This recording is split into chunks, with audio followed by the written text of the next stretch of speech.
going to be in Exodus chapter 5 tonight.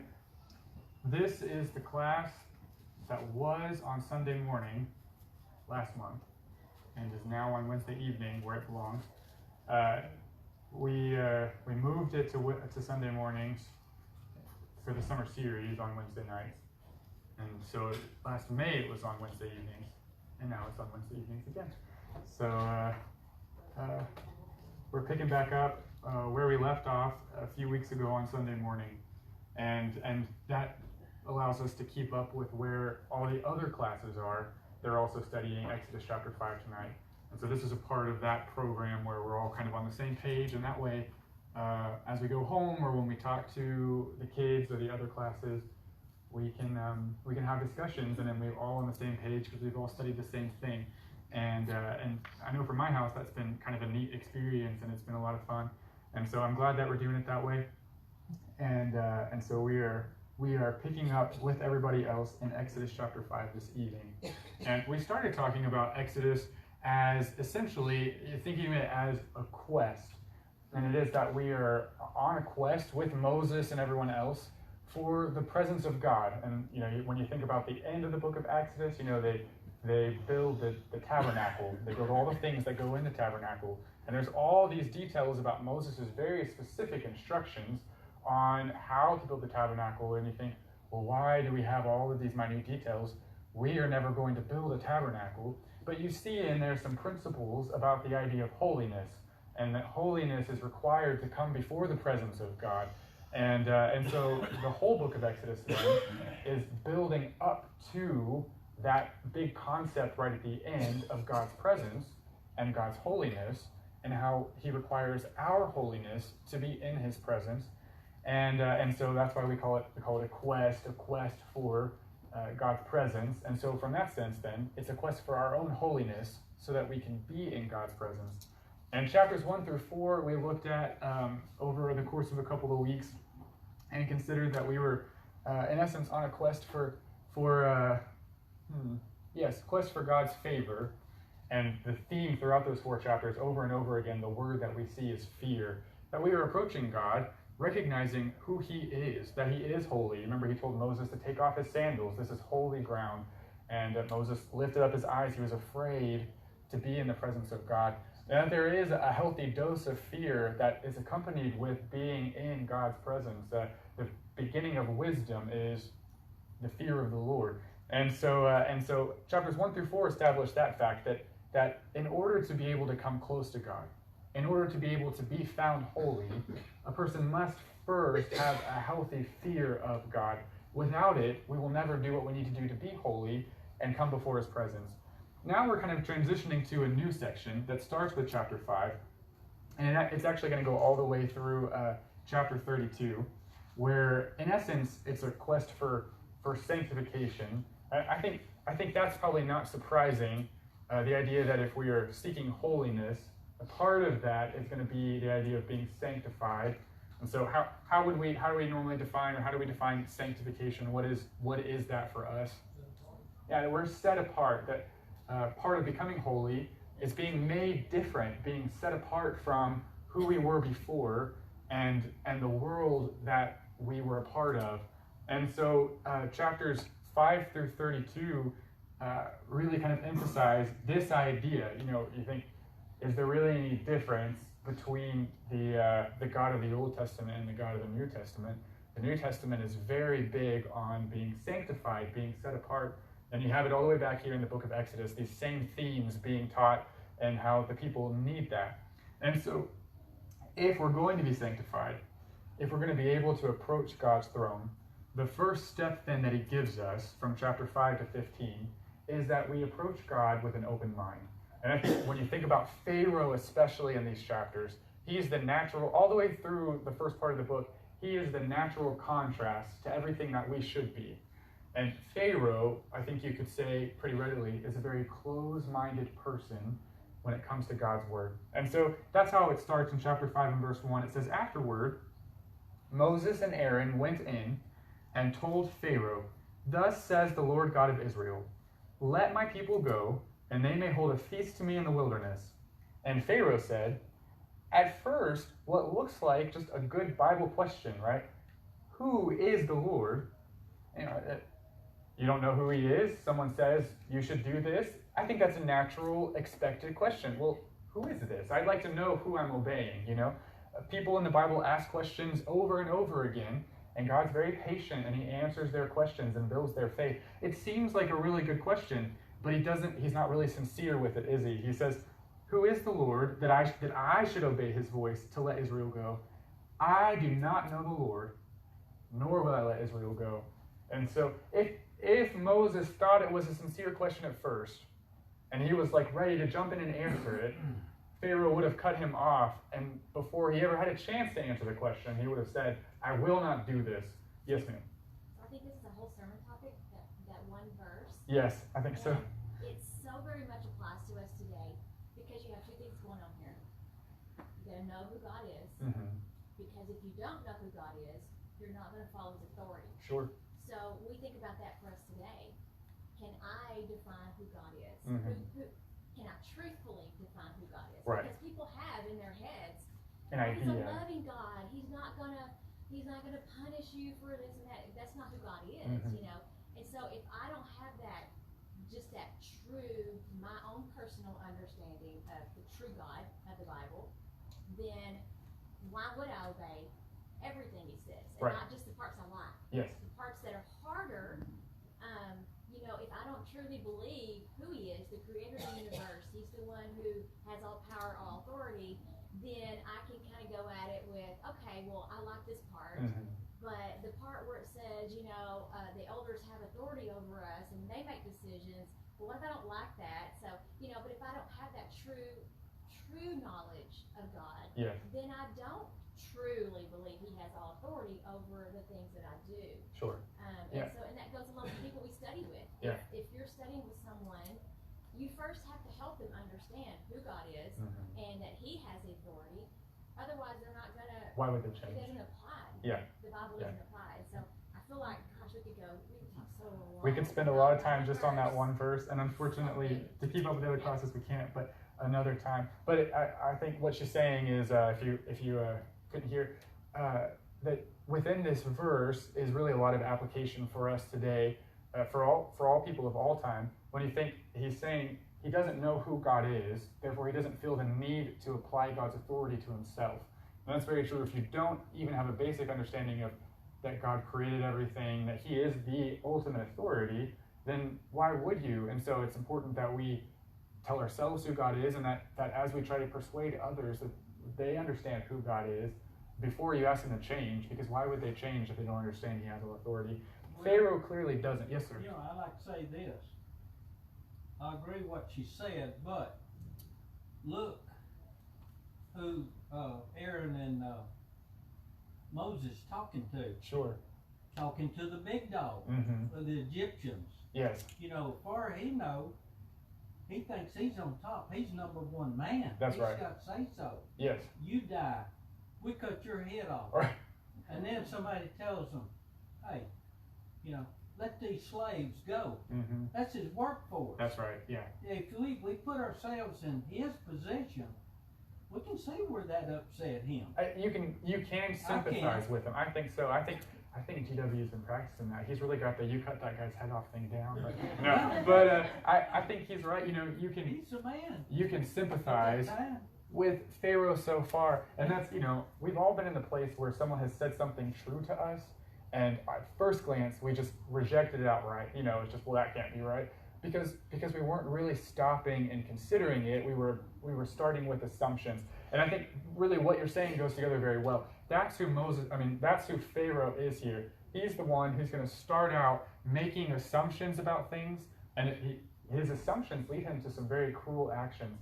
Chapter 5, all the way down to verse 21, is really about Pharaoh, and it's about his reaction to God's word. And then starting in chapter 5 and verse 22, it's going to pick up with what Melanie was talking about, and God is going to define for us who he is. And really, here you have Exodus is going over again who are the main characters, but this time it's doing it from the perspective of how they respond to God. And so you have Pharaoh and how he responds, and then you have God and why he should be responded to. And when we get there, this is a really neat part of the book, it's at the beginning of chapter 6. And then he follows that, and starting in chapter 6 and verse 14, with who God's people are from two different perspectives. On the one hand, who God's people are as his family, and then starting in verse 28 of chapter 6, who God's people are as workers in the kingdom. And so as you go through this, you can see different responses to God, and you can see how some people are closed-minded, and you begin to see the beginnings, at least, of where that leads.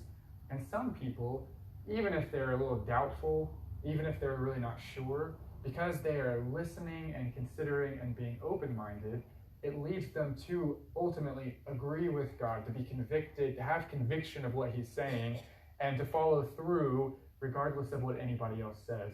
And that's, I think, a really important point in this section. But back in chapter 5, you have in verse 2, he says, I don't know him, so I will not let Israel go. And verse 3, they continue, and Moses and Aaron say to Pharaoh, the God of the Hebrews. And so, they're kind of trying to explain. He didn't ask, but they're kind of trying to explain anyway. Let me make sure that you know who you're dealing with before you just say no. The God of the Hebrews has met with us. So please let us go 3 days' journey into the desert and sacrifice to the Lord our God. Notice, Moses and Aaron are not even asking yet to be completely free from Pharaoh. They're just asking for, a vacation. It's not really a vacation. It's a religious holiday, right? It's a chance to go and serve God without the cumbersome aspects of serving Pharaoh at the same time. To just be totally devoted to God for 3 days. And he says, lest he fall upon us, and I think this is interesting, lest he fall upon us. Who is the us in that verse 3?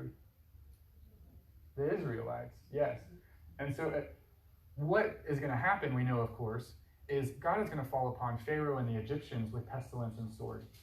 But notice, before it ever even got to there, if the Israelites had rejected God, the pestilence and sword would have fallen upon them. And so again, you get this sort of contrast between those who were closed-minded and what happens, and those who are open-minded. The open-minded ultimately accept God's word and do not receive the pestilence, the famine, the plagues, and the sword.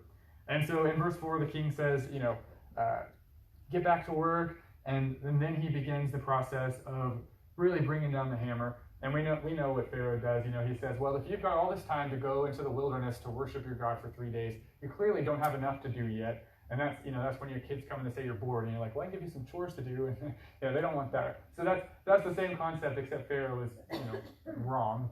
And so he says, instead of us providing you straw so that you can make bricks, you can go get your own straw and still make the same number of bricks. And of course, Israelites say, this is just not fair. We can't do all of this work. And so when they come to Pharaoh and they say, why are you doing this to us? He says, it's because you asked to go to the wilderness. And now, chapter 5, verse 20, as they came out from Pharaoh, they met Moses and Aaron, who stood there to meet them. And they said to them, let the Lord look on you and judge, because you have made us abhorrent in the sight of Pharaoh and in the sight of his servants, to put a sword in their hand to kill us. And this is really the very first instance that we see what is a repeated theme over and over again throughout all of this generation's life. Why have you killed us, Moses? And Moses is like, what did I do to you? Loretta, did you have your hand up? Just had a question. Yes, ma'am. One, but, No. in verse 4 it says the king, and then in verse 5 it says and Pharaoh. Yes. Same person, yes. Mm-hmm. I think it's actually interesting that you pointed that out, because, of course, this is what GW, I think, was getting at, is part of what makes this so difficult for Pharaoh is that he believes that he is divine himself. He believes that he is the son of Ra, the sun god, and that when he dies, he'll go on to the next life and be, a full-fledged god. And so if he is divine himself, the son of a god, then his authority is the greatest authority in the land. And so essentially, in Pharaoh's mind, and even in the Israelites' mind to a degree, this is God against God. And now, while we know that that's not true, that Pharaoh is just a man, they were not so sure about that, and Pharaoh certainly believed that he was divine. And so he's thinking, why would I listen to that God when I'm a God myself? And which is what makes him, I think, that's when you bring assumptions into God's word, you automatically misunderstand God's word. And if you won't take those assumptions and set them aside long enough to really just analyze what's being said and ask yourself, what is real here? What does reality indicate as true? What does logic indicate as true? Then you will misunderstand God's word, and you will pervert it, and you will be led away from God. Pharaoh comes with the assumption that he is a God. He was born being told that, and just like many of us in this room were born told false things about God or about religion, he was born. That's a lot to overcome, isn't it? It's a lot to overcome things that you were taught as a child. He was born told, you are a God, and you will be, or however that worked for them. And so, because he's not willing to say, well, what if I'm not? It leads ultimately to his destruction. And you think about all the plagues, 10 plagues, terrible plagues, awful things happened to him, to his people, to his son, terrible plagues. And every time for a moment he relents and he thinks, no, okay, go, get out of here. I don't ever want to see you again. Right? And then he changes his mind and you just think, how can you be so foolish and stubborn? How can you be so hard-hearted that you watch your people suffer and then say, well, let's go again? It's because ultimately somehow he thinks that his divine will is going to win out. He thinks that he as a God will somehow conquer the God of the Hebrews. He's the God of the Hebrews is the God of slaves. How can he be more powerful than Pharaoh? It's the equivalent in power of the President of the United States today. The greatest nation, kingdom on earth, the most powerful man in the whole world. How can the God of slaves be greater than the most powerful man God in the whole world? That's why he holds that assumption and doesn't doubt it enough to set it aside and say, maybe I'm not actually a God. What does this God have to say? Maybe I should listen to him. So, all right, and when we get to verse 20 and 21, then we see that the Israelites themselves are having serious doubts about God and about Aaron and about Moses, and they're pretty much ready to just give up everything. Now, remember back in chapter 2, they had prayed about this. They had begged God to free them from their bondage. They had asked for God to do something, and it didn't take very much remember, Aaron had showed them the miracles already in chapter 4. He'd showed them the snake and the leper and all those things. But it didn't take very much for them to say, maybe we'll just be slaves forever. It's no big deal to us. And they really struggle with that. Any thoughts on that part of chapter 5 before we move on? Yes, Sarah.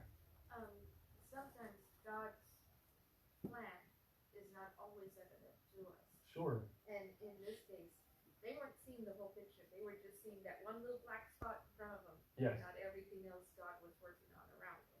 I think that's a really important point when you think about being open-minded is people, we tend to be, we want to see the whole picture before we'll accept something. Right? I want to know everything about a subject before I can say that I believe or don't believe that subject. And if we can't, a lot of times people, if they can't see all of it in one big swoop, then they say, well, basically it's the idea of, if I can't understand it, it must not be true. If I can't understand it in one try, it must not be true. I had a friend in when I was younger, who a very intelligent person, probably one of the smartest people that I know, and she and I went to the same religious organizations, and we did the same things. And then one day she says, I don't believe in God. And I was really shocked because she was a very sincere person before that. And, I tried to question, well, why do you say that? And she said, well, I sat down and I read the whole Bible and I thought about it for a minute and thought, that can't be true. And I still think she doesn't believe in God because she read the Bible once and it didn't make perfect sense to her the first time through. And so therefore, if you can't understand it all at once, it can't be true. And that is the danger that we fall into when we're closed-minded, is we want all the answers now, and very often God doesn't give all the answers in one moment. It's, even when you look at your own life and you think, why am I going through this? And then later you look back and you think, it all worked out good, didn't it?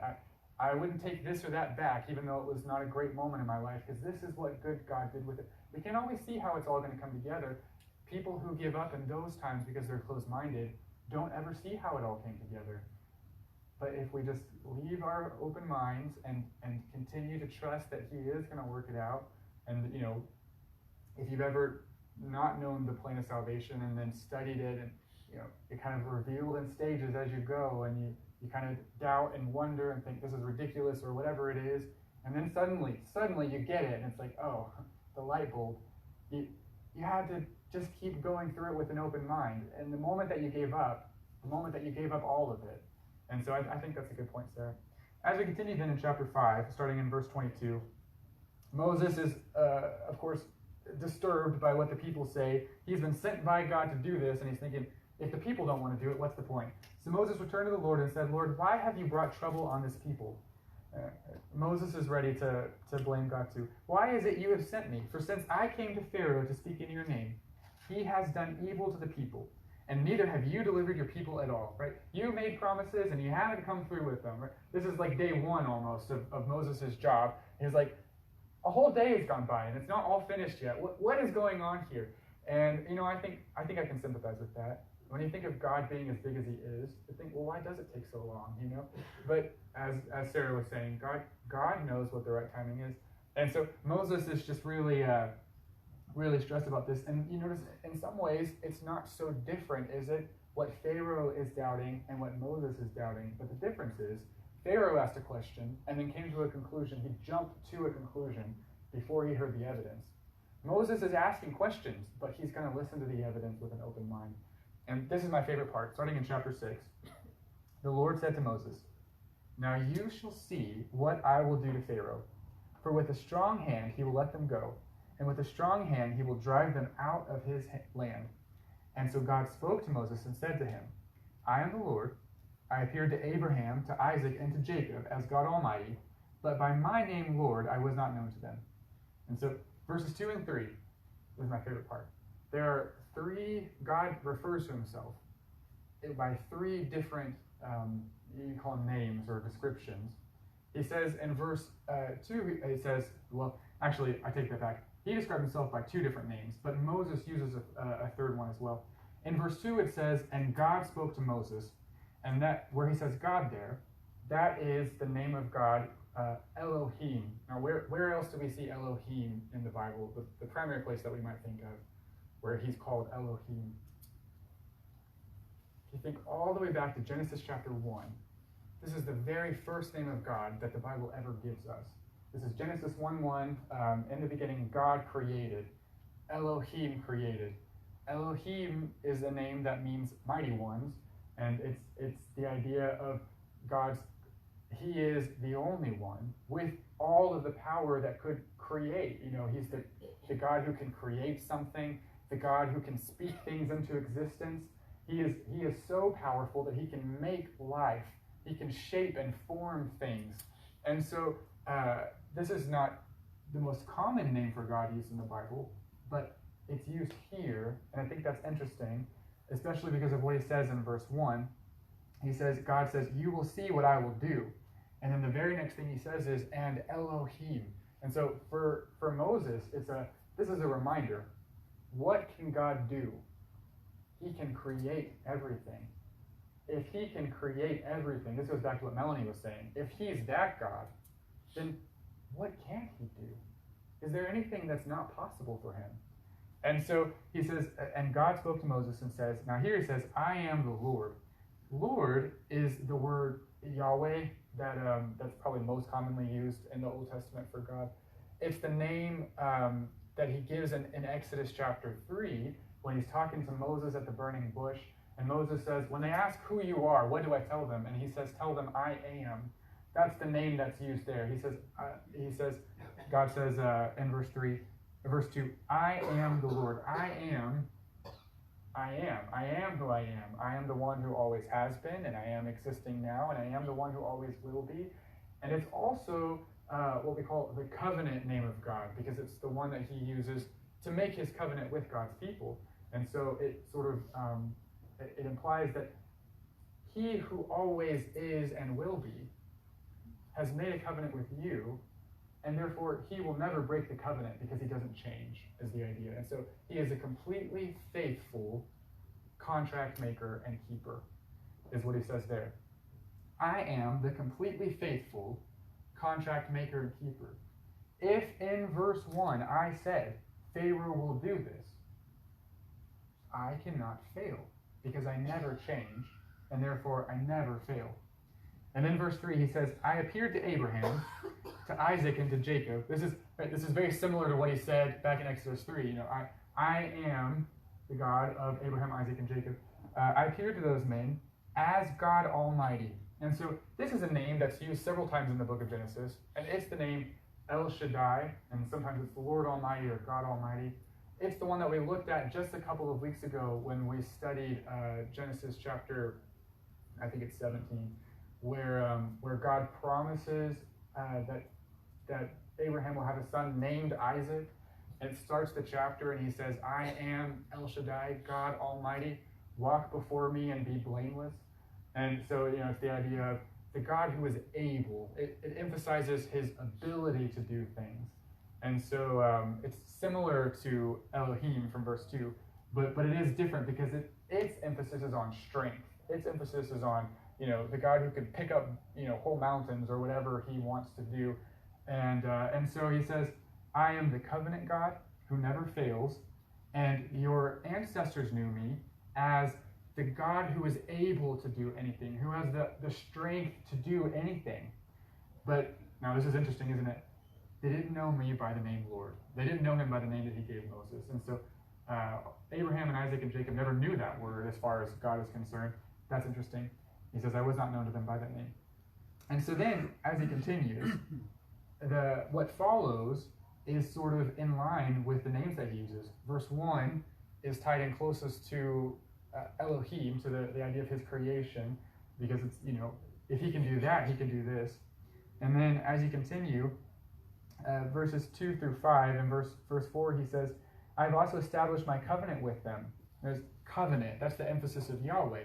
I have established a relationship, a contract with them, to give them the land of Canaan, the land of their pilgrimage in which they were strangers. And I have heard the groaning of the children of Israel, whom the Egyptians keep in bondage, and I have remembered my covenant. And so he says, if I am Yahweh, the God who never changes and has made a covenant with them, then I won't forget about that. I will keep that. I will keep that covenant. And then in verses 6 through 8, he really emphasizes the idea of what he's able to do. Therefore, say to the children of Israel, I am the Lord. I will bring you out from under the burdens of the Egyptians. This is what I'm able to do. I'm able to rescue you from their bondage, to redeem you with an outstretched arm and great judgments. I will take you as my people, and I will be your God, and you shall know that I am the Lord your God, who brings you out from under the burdens of the Egyptians. And I will bring you into the land which I swore to give Abraham, Isaac, and Jacob, and I will give it to you as a heritage. I am the Lord. I am able. I have the strength to do all of that. And so we're given 3 different names of God that emphasize 3 different aspects of who he is. And then we're told 3 different things about him that line up with that. And so if in chapter 5, most of chapter 5, we are given Pharaoh's character. Who is Pharaoh? Well, he's cruel. He's somebody who makes assumptions and doesn't listen to the word of God openly, and therefore comes to the wrong conclusions, and then treats people terribly based on false conclusions, when he had the opportunity to hear God's word and change and do better. That's who Pharaoh is. Who is God? He is the creator of everything, who has made a covenant with these people and is able and faithful to keep that covenant. Now, if you are Moses, reading this out loud to the Israelites who are wandering in the wilderness, a few years down the road from chapter 5 and 6, and they're saying, let's go back to Egypt. Remember the watermelons? And you read this to them. I think he's asking the same question. Do you remember who Pharaoh was? Do you remember who God is? Which one is the one that you really want to serve? Because, I don't know, looking at it here, it doesn't really seem like Pharaoh is all that desirable. Scott, Yes, ma'am. you also just read right here more to add to our definition of God. Yes. He cares. Yes. He redeems and he lifts burdens. Yes. Versus Pharaoh, Mhm. did not. That's right. I think that is an important point from verse 7, from verse 6. There's really some like detailed fleshing out of God's character that greatly contrasts who Pharaoh is. Pharaoh puts more burdens on people. Remember what Jesus said? He said, "My yoke is light, my burdens are not hard to carry." And then he rescues people and redeems them from their slavery.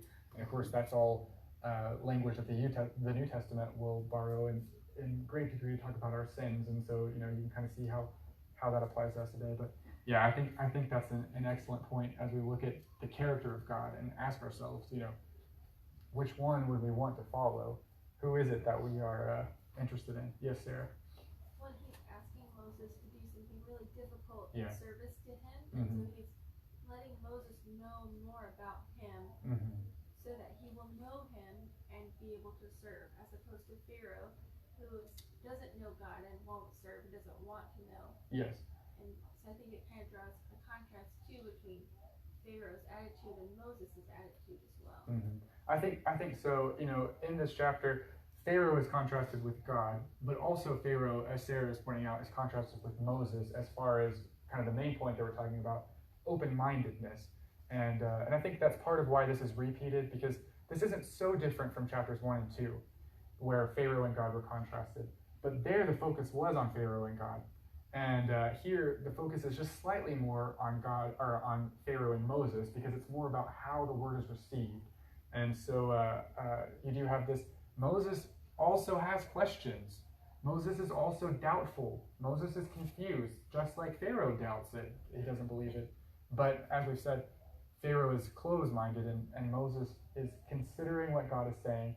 And if we will consider what God will say, if we'll just consider it, God will reveal to us what we need to know in order to believe it. And that's always true. When we have doubts about God, or about what we should do about something, about the right way to handle things, about anything concerning our faith, if we will go to God's word and just really remove all assumptions and just say, what does it say? God's word will reveal enough what we need to build our faith and to give us the conviction to do something about what it says. And that's certainly what it does for Moses. And that's what you see in verses 10 through 13. It says that the Lord spoke to Moses, saying, "Go in, tell Pharaoh, king of Egypt, to let the children of Israel go out of this land." And Moses spoke before the Lord, saying, "The children of Israel have not heeded me." He's still having doubts, just like in chapter 3 and 4. "How then shall Pharaoh heed me? For I am of uncircumcised lips." So that's just really a way of saying I'm not an eloquent speaker. "And the Lord spoke to Moses and Aaron and gave them a command for the children of Israel and for Pharaoh king of Egypt to bring the children of Israel out of the land of Egypt." And so you see Moses is even reviewing the same doubts that he's had before. He's still very concerned about the job that God gives him to do. And part of the concern is, if the Israelites won't follow me, why would Pharaoh listen to me? And that's, I think we talked about this a couple of weeks ago. We so often try to put the burden on God's commands on me. Well, it's not going to work if I do it. It's not going to work, I don't have what it takes to accomplish what God wants. And Moses is missing the point. Pharaoh is not going to follow you. He's never was going to follow you. It's not about your ability to convince Pharaoh. It's about what God is going to do in spite of that. And you kind of get this emphasis of, if God is these three different things, if he is the creator and the covenant God who's always faithful and the powerful, able one, then even when the people and even when Pharaoh won't listen, even when Moses is concerned that they won't obey, he is still the one that should be obeyed. Even if Moses is the only one who gets to leave Egypt because he's the only one that trusts God, he still should do what God has said. And so the implication is, Pharaoh should, but Moses should too. There's nobody who's excluded from God's authority based on those three things. Any thoughts or comments on that? But the Israelites, have a kind of a tainted view of what God was and how they were supposed to live their lives, because they were influenced by the Egyptians. Sure, yeah. And it's human nature for us to not get out of our comfort zone. So when Moses was saying these things to them, it was kind of going, I don't want to leave what I know. I think that's right. think it was a little bit hard for them in that sense as well. And knowing that the power of this Pharaoh was so great, and his, that he ruled lands that were just humongous. Yeah. So it's, I felt like, to me, I feel like that they were a little intimidated by that. Sure. And that's why God had to show, look, I'm in control. Mm-hmm. So, I think it's a process for them to learn this, that he is the God that we should be worshiping, and we should not be here. Yes, I think that's absolutely right. And that's what I appreciate about what several of you have said is I can sympathize with different people in the story. And I think that's really important as you read any story. But in this story, we can find ourselves in Pharaoh. We've been that person before. We can find ourselves in the Israelites and the doubts that they express and the fears. And there are so many people that I can think of that have heard the gospel taught to them and then looked at the sin that they were going to have to remove from their lives and said, that's so comfortable to me. Whether it's a relationship or an action or whatever it is, this is what feels like home to me. This sin is something that I can't leave because I need this, and are missing the bigger picture of the fact that sin is what separates us from God. And that's, I think, the comfort zone that she was talking about, that the Israelites are used to Egypt. They're used to slavery, and while they clearly want out of it, you really want to quit your job until you really have the opportunity, and then you think, well, maybe it's not so bad after all, and that's it all. The grass always seems greener until you're at that moment, and then you kind of have doubts about it. They want out. But now that it's real, and now that Pharaoh's not making it easy on them, they're saying, well, do we really even know this God that well? And Pharaoh is someone that we know. And I think that's a really good point. And you see that reflected, whether it's to obey the gospel, or sometimes even for the Christian, just to root sin out. It's too hard to change. It's too hard to say out loud that I need to change. This is comfortable and it makes me feel better, or whatever it is. I don't want to get rid of this. I want to do everything else God says. I don't want to get rid of this. And so, like she was saying, God is showing us his authority, who he is by nature. Just because regardless of what blessings he offers us, and he offers a lot, but regardless of the blessings that he offers us, he is worth obeying just merely because of who he is. And that's a part of what's being said here. I think that's part of what you're getting at, is God showing them, I'm worth following. And so, yes, that's a good point. All right, well, we are getting pretty close to time. We have a couple minutes. Are there any other thoughts or comments before we close? I've always thought about those that you try and teach. I've always thought about as Pharaohs. Oh, sure. Because from their birth, the time you get to them, they may have never heard anything other than had been taught. Sure. They may not have heard the truth. And it's very difficult to break through that barrier. Yes. Of something people, again, are comfortable with, or something they've always learned, and then they have to make that decision. Hey, I was taught false. Yes. It's difficult. I know you yourself was in that same boat. Sure, yeah. I think that's true. When you think about Pharaoh, it's easy to look at the whole story of what happens to Pharaoh and think, he's the guy that had his army killed in the Red Sea because he was so foolish. But I think it's important not to miss the fact that there were 10 plagues. And there's several reasons for that.